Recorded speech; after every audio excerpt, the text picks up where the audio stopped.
নমস্কার বন্ধুরা, আজকে করব পনিরের পোলাও। এই দেখো পনিরটা নিয়ে নিয়েছি, এটা কেটে একটু হালকা করে ভেজে নেব।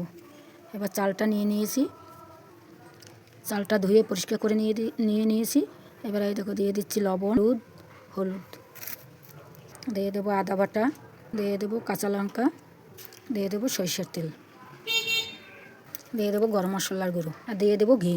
এইটা দিয়ে পুরো মাখিয়ে নেব। এই পনিরের পোলাও খেতে অসাধারণ লাগে।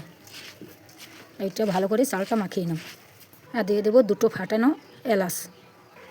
এইটা দিয়েও মাখাতে হবে। এবার হাঁড়িটা বসিয়ে দিলাম।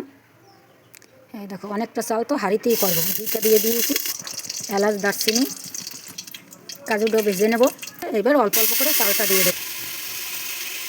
এই দেখো চালটা ভালো করে ভেজে নিয়েছি, দেখো কত সুন্দর হয়েছে, আর দারুণ একটা গন্ধ বেরিয়েছে।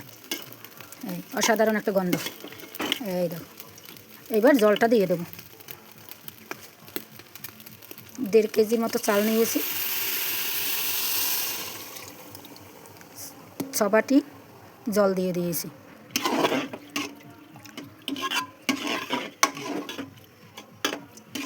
এই দেখো কত সুন্দর হয়েছে।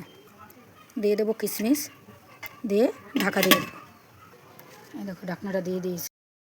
এবার ঢাকনাটা তুলে দেব। এবার আগে কিছু পনির দিয়ে দিয়েছি, বাকিটা এখন দিয়ে দেবো। যেটা রয়েছে সেটা সব দিয়ে দেবো। এই দেখো কত সুন্দর পনিরের পোলাও হয়েছে, অসাধারণ খেতে লাগবে, খেতেও ভালো হবে। দেখো কত সুন্দর হয়েছে। এইভাবে পনিরের পোলাও রান্না করতে হয়। এই দেখো পনিরের পোলাও পুরো রেডি, কত সুন্দর হয়েছে, খেতেও অসাধারণ হবে।